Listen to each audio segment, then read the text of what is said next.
Good morning students. So now start the chapter number 4. आज नया chapter start करते हैं बेटा class 10 chapter number 4 quadratic equation. So what is the quadratic equation? क्या होता है quadratic equation? This is the part of the quadratic equation is the polynomial. The quadratic equation are depend in the polynomial. किस पे depend करता है? Polynomial पे depend करता है. पॉलिनोमियल बेटा जो आप क्वाड्रेटिक पॉलिनोमियल आपने पढ़ा है, क्या पढ़ा है? Quadratic polynomial.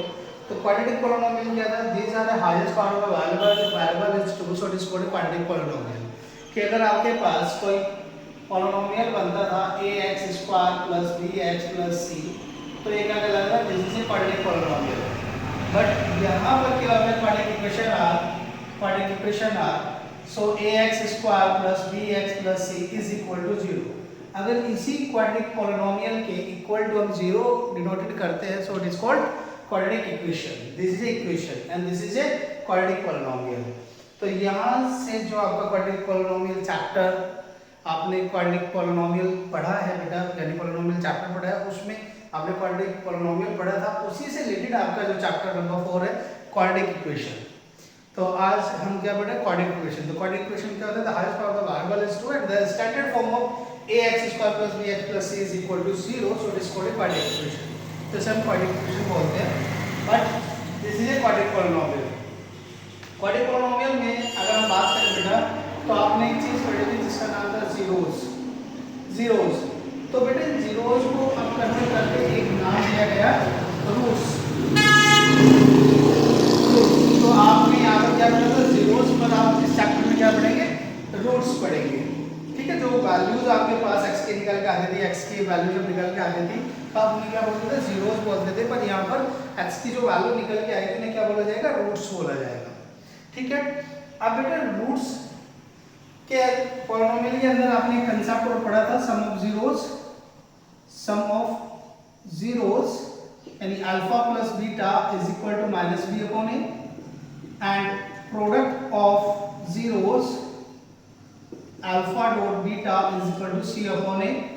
बेटा वही चीजें आप यहाँ भी पढ़ेंगे. यहाँ पे क्वेश्चन बन जाते हैं सम ऑफ रूट्स के साथ. सम ऑफ रूट्स यानी alpha plus beta is equal to -b upon a and product of roots यानी alpha dot beta is equal to c upon a. तो ये चीजें आप जो आपने चैप्टर नंबर 2 में पढ़ी थी, ये चीजें थोड़ा सा मॉडिफाई करके कौन से चैप्टर में पढ़ेंगे आप? 4th चैप्टर में पढ़ेंगे. ठीक है. So this is a sum of roots, so alpha plus beta is equal to -b upon a. Product of roots is alpha dot beta is equal to c upon a. Sum of zeros alpha plus beta. So यहाँ पर zeros और यहाँ पर roots, बस ये आपका difference है. ठीक है. फिर बेटा आपने एक मेथड पढ़ा था factorisation method, splitting of the middle term. Factor करने के लिए पॉलिनोमियल पढ़ा था. पर रूट्स में भी आप फैक्टराइजेशन पढ़ते हैं. पर फैक्टराइजेशन अगर नहीं होते, बेटा एक फॉर्मूला क्वाड्रेटिक के अंदर बनाया गया है जिसका नाम है by quadratic formula. By quadratic formula. तो बाय क्वाड्रेटिक फॉर्मूला क्या होता है? x is equal to -b plus -2 b square -4ac divide by 2a. This is a by quadratic formula. ये फॉर्मूला आप इसके अंदर पढ़ते हैं. ये फॉर्मूला कब यूज होता है? जब आप रूट्स निकालते हैं, फैक्टराइजेशन करते हैं, स्प्लिटिंग मेथड अप्लाई करते हैं और आप पे रूट नहीं निकल पाती है. x की ऐसी वैल्यूज जो रूट में आती हो, है ना, फ्रैक्शन फॉर्म में आती हो, जिसके आप स्प्लिटिंग ऑफ मिडिल टर्म जहां पर फेल हो जाती है, तो वहां पर आप यूज किसका करते हैं? बाय क्वाड्रेटिक फार्मूला का यूज करते हैं. तो बाय क्वाड्रेटिक फार्मूला क्या होता है? बाय क्वाड्रेटिक फार्मूला होता है आपके पास बेटा कि x is equal to -b plus minus and root b square -4ac divide by 2a. Clear है.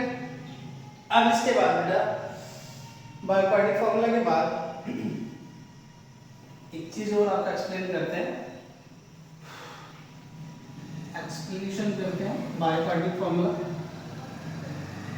तो बाय क्वाड्रेटिक फॉर्मूला में बेटा आपने पढ़ा कि x is equal to -b plus minus root b b square minus 4ac and divided by 2a. This is a standard form of the quadratic. Standard form क्या होती है? ax square plus bx plus c is equal to 0. This is a standard form of the quadratic polynomial. ये standard form होते हैं quadratic polynomial के. जब आपको standard form given हो तो आप quadratic formula apply कर सकते हैं. Suppose एक example के लिए बताते हैं. Example के लिए बताते हैं बेटा कैसे? जैसे आपके पास कोई 2x square plus 5x plus 6 is equal to 0. So a is equal to the coefficient of x square, so a, so 2, and b is equal to x का coefficient क्या है 5 and c is equal to 6. तो जो value निकली है बेटा वो इसमें पुट करनी है, फिर वहाँ से सॉल्यूशन कर देना है. ठीक है, तो ये क्या करेगा आपका फैक्टरेशन निकाल के दे देगा. ठीक है, सो आगे पढ़ते हैं बेटा. आगे क्या कंसेप्ट इसके अंदर यूज होता है. अब हम बात करते हैं, डिस्क्राइब करते हैं फॉर्मूले के बारे में कि जो आपके पास बाइक्वाड्रेटिक फॉर्मूला बना हुआ है वो कैसे और किस तरह से वर्क करेगा. सो सबसे पहले हम पढ़ते हैं बेटा, यहाँ पर जो बी स्क्वायर माइनस 4ac आपके पास गिवन बेटा सिर्फ नाम दिया गया डी और डी को भी नाम दिया गया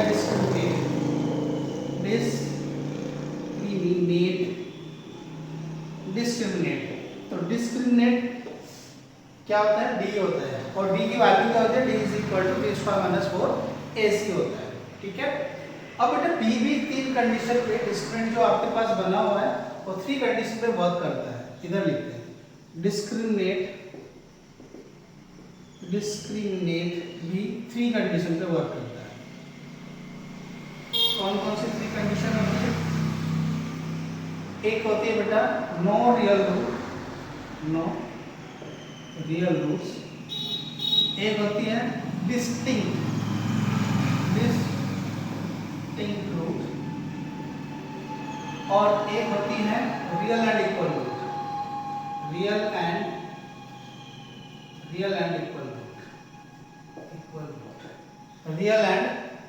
रूट. तो इन 3 कंडीशन पे ये वर्क करता है ना. Real and equal root, distinct roots and no real root. तो डिस्क्रिमिनेट की 3 कंडीशन बेटा कौन कौन सी पढ़ते हैं कि जब B square minus 4ac is less than 0 या बोल सकते हो d इज लेस देन 0, तो आपके पास जब रिजल्ट आपके पास नेगेटिव में बनता है. सॉल्यूशन करते हैं, सॉल्यूशन करने के बाद हमें पता लगता है कि वैल्यू उसका जा रही है नेगेटिव जा रही है. तो जब वैल्यू नेगेटिव जाती है तो हम बोल सकते हैं कि no real root, that root does not exist. तो रूट एग्जिस्ट नहीं करेगा. जैसे आपने सोल्व किया, सोल्व करने के बाद -31 आ गया है ना, तो रूट के अंदर आ गया ना, तो ये एग्जिस्ट नहीं करता, ये रियल वैल्यू को एग्जिस्ट नहीं करता, रियल वैल्यू को नहीं लेता. पर ये कॉम्प्लेक्स नंबर के अंदर आती है जो क्लास 11 के अंदर हम डिस्क्राइब करेंगे और इसे पढ़ेंगे कि कॉम्प्लेक्स का पार्ट होता है. तो अभी आपके पास रियल पार्ट है तो रियल वाले पार्ट के बारे में बात करते हैं. तो रूट के अंदर नहीं -100 नहीं होता, इसलिए यहाँ पर आप लिख देते हैं कि no real root. Okay, no real root. इसके बाद बेटा नेक्स्ट जो आपके पास चलता है second, b square minus 4ac is equal to 0 या d इज इक्वल टू 0. तो इसका आंसर होता है बेटा रियल एंड इक्वल रूट्स.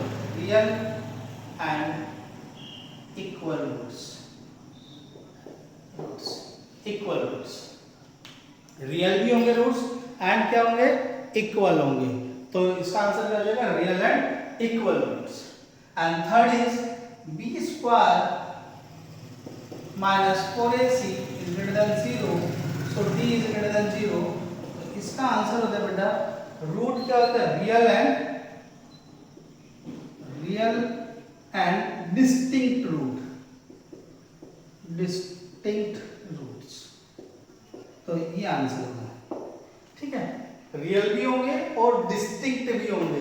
तो डिस्टिंक्ट का मतलब होता है what is the meaning of distinct का मतलब होता है रूट जो निकलेंगे भी अलग अलग होंगे, अलग अलग वैल्यूज होंगी x की. सपोज आपने फैक्टर किया, फैक्टर करने के बाद x की एक 2 आ गई वैल्यू, एक 3 आ गई, तो दिस इज डिस्टिंक्ट रूट है ना. इक्वल रूट का मतलब x की एक ही वैल्यू आई 2, पर आप इसे 2 बार शो कर सकते हैं x इज इक्वल टू 2, तो this is a equal root.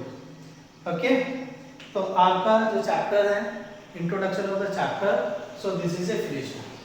पूरे चैप्टर का इंट्रोडक्शन यहाँ पर क्या जाता है? फिनिश हो जाता है. ध्यान रखना कि आपका जो पॉलिनोमियल है उससे रिलेटेड उसके मिक्स होकर क्वेश्चन आपको है ना पढ़ेंगे. क्वेश्चन के अंदर मिलते हैं, बड़े क्वेश्चन के